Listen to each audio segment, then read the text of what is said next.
Hey guys, Fred Tech Up here, and this is the Infinix Hot 11.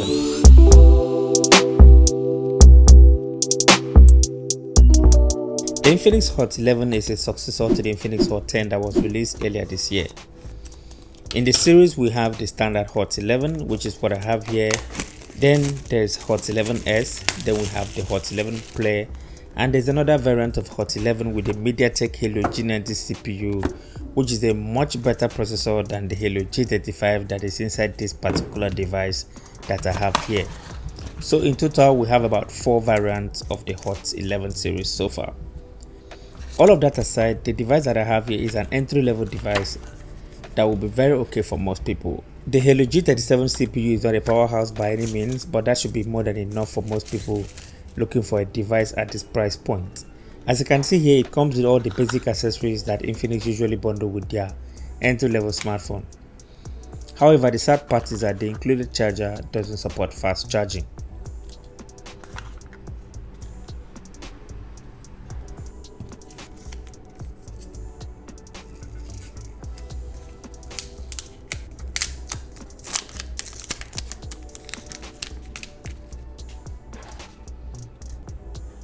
So let's take a look at the device. The Infinix Hot 11 comes in different colors, but the one that I have here is called Exploratory Blue. I wonder who is in charge of this naming department at Infinix. The color actually looks interesting. It has a pattern that actually looks cool. I won't call it a beautiful device, and I won't say it is ugly either. After all, beauty, they say, is in the eyes of the beholder.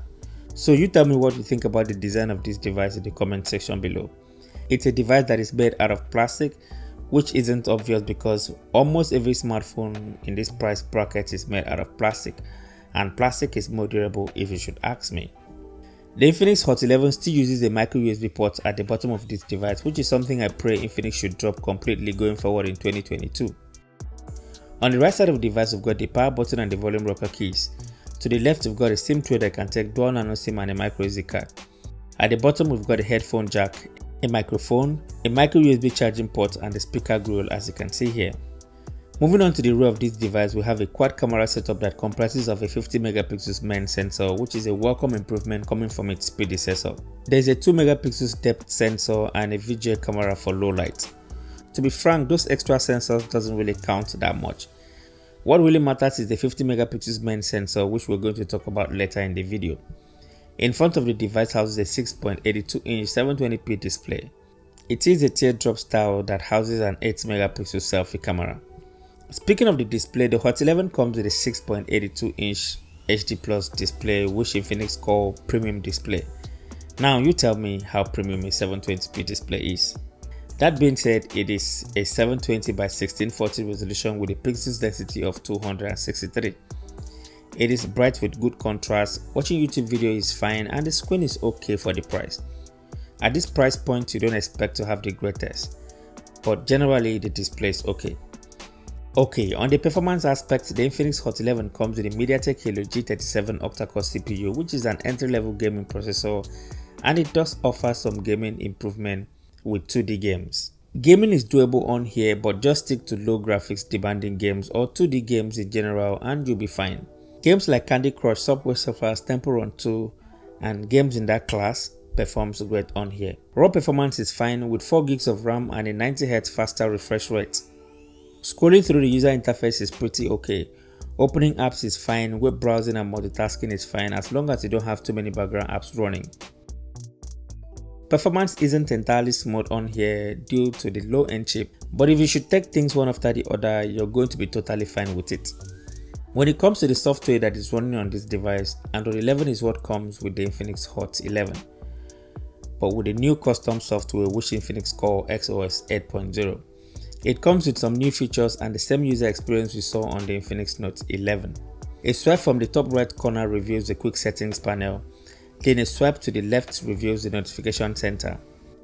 We also have some group folders for different app groups.